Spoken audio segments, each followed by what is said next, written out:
You are listening to Beyond the Whistle. Beyond the Whistle is the show that takes you beyond the X's and O's to provide tips and advice on the business of sports and how sports professionals can advance in their careers. Welcome to Beyond the Whistle. I'm your host, Odell McCants, and thank you for listening. On this premiere episode, I want to share with you what Beyond the Whistle is about, what you can expect from the show, and why you should listen. But first, I want to share with you a little about me. For several years, I ran my own sports agency representing professional basketball players. My clients included an NBA lottery pick, players in the NBA D-League, and clients playing internationally on teams in Europe, South America, Asia, and even the Middle East. My very first client was that NBA draft lottery pick, and having a lottery pick as my first client thrust me immediately into the sports business at the highest level, working with general managers, front office executives, and scouts from just about every NBA team. I negotiated marketing deals with such brands as Chipotle, Sprint, Panini, and Peak Sports, which is a China-based shoe and apparel company.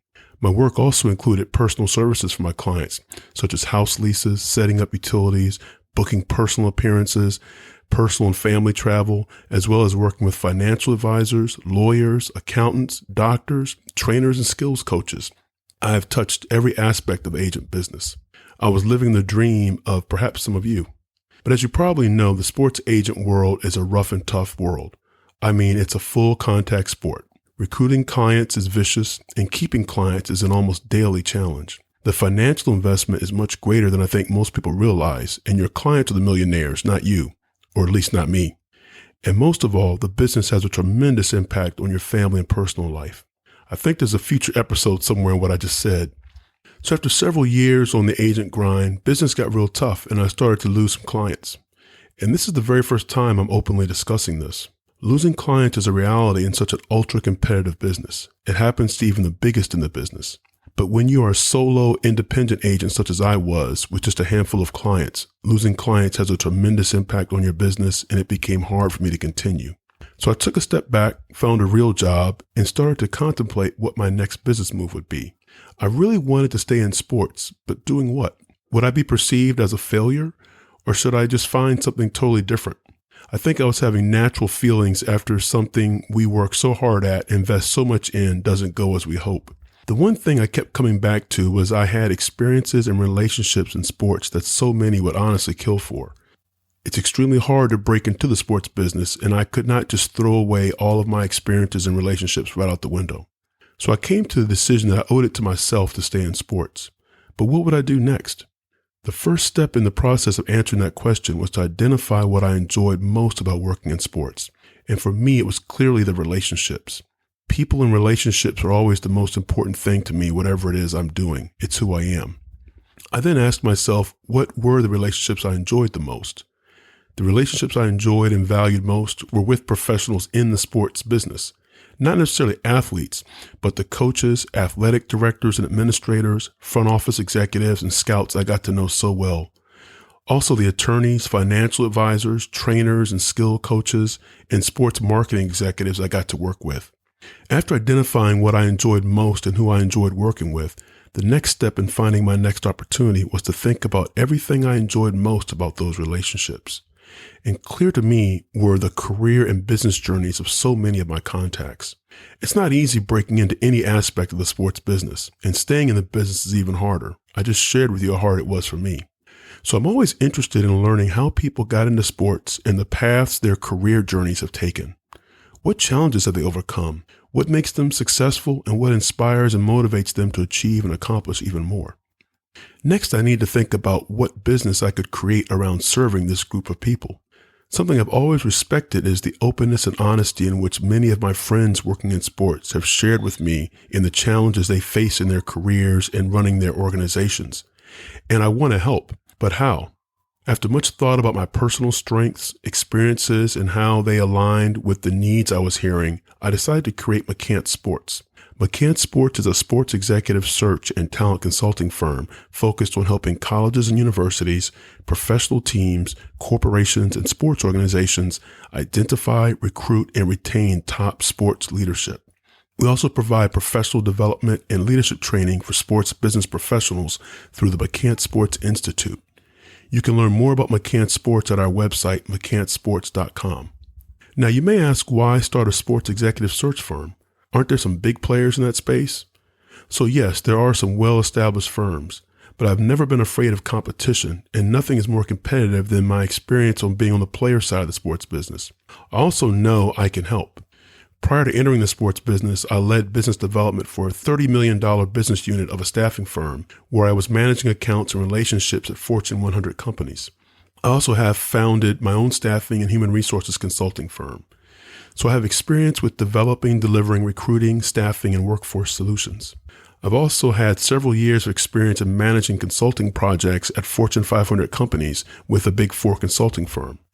Now here's where McCants Sports will be different. The McCants Sports Institute. You see, coaches and other sports professionals can go lots of places to get trained and educated on game tactics, strength and conditioning plans, practice plans, drills, game strategy. There are a ton of places out there for that content. But when I speak with sports business professionals about their career or organization challenges, these aren't the areas they're struggling with. The challenges they face include, how do I advance in my career? What are the personal and professional skills I need to gain or improve on in order to advance in my career? How do I build my personal brand? How do I create an interview strategy for a position? One of my favorite podcasts I listen to is The Hardwood Hustle. I have a link to it and my full list of top 10 podcasts for sports professionals in the show notes. On episode 187 of The Hardwood Hustle, Adam Bradley and his former co-host Alan Stein, now the Pure Sweat podcast, interview Matt Doherty, the former head basketball coach at North Carolina, SMU, and Florida Atlantic, and who is now a scout with the Indiana Pacers. When Adam and Alan ask Matt what stands in the way of coaches being successful, Matt speaks of there being no place for leadership training for coaches. And I extend this to other professionals in the sports business. What Matt says about becoming a head coach for the first time, and this is his quote from that episode: "What we lack in our profession is formal education, formal training, formal leadership training. You can learn all the drills, you can learn strength training, that's available. You get a job because you're an assistant coach for a good head coach at a good program. And then all of a sudden you're the head coach and you're going to sink or swim." This is where we're going to help you, the sports professional, with professional development and leadership training through the McCants Sports Institute. Our offerings will include webinars, courses, networking events, personal career coaching, and more. So why start a podcast? Creating a podcast has been a goal of mine for quite some time. I love podcasts. I'm big on ingesting as much information as I can that educates, motivates, and inspires. But with a family, a full-time job, and other projects, I unfortunately just don't have much time to read or watch content. So podcasts are my method of choice for ingesting information. Just how you may be listening to me right now, I can access podcasts on my phone, which is always with me. They're also on demand, so I can fit them into my schedule. And I can listen while doing other things, driving, cooking, working out, which I need to do more of, working around the house, or traveling. In terms of creating my own, the question was always about what? Anyone who knows me knows I have a lot to say about a lot of things, but what would people actually want to listen to? Did you hear that, my friends and family? Most importantly, how could I use a podcast to help others? As I put together the plan for my new business, creating a podcast fit nicely.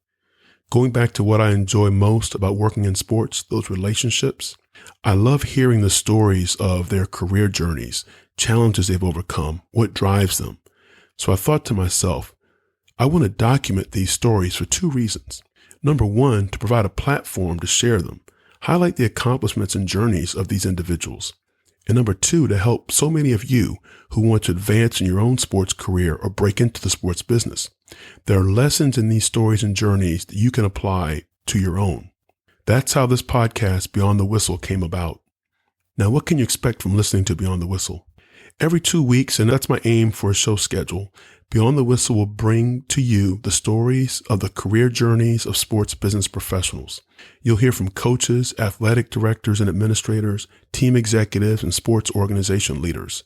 You'll also hear from other professionals and trusted advisors with tips and information on such areas as personal finance, personal branding, social media, contracts and legal issues, and other information you need for a successful sports business career, regardless of what stage you're in your career.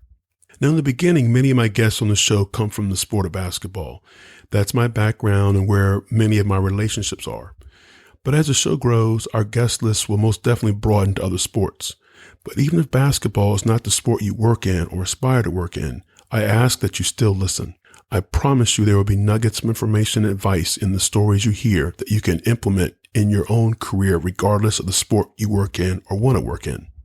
The best part of the guests I will have on the show is many are people I'm so proud to call personal friends. A few of these friendships go back way before I even dreamt of working in sports. So you can expect open and engaging conversations. Beyond the Whistle will not be just another interview podcast, but rather one that leaves you with actionable advice you can implement into your own sports career. I may even pepper in some of my own thoughts on news and trends in the sports business.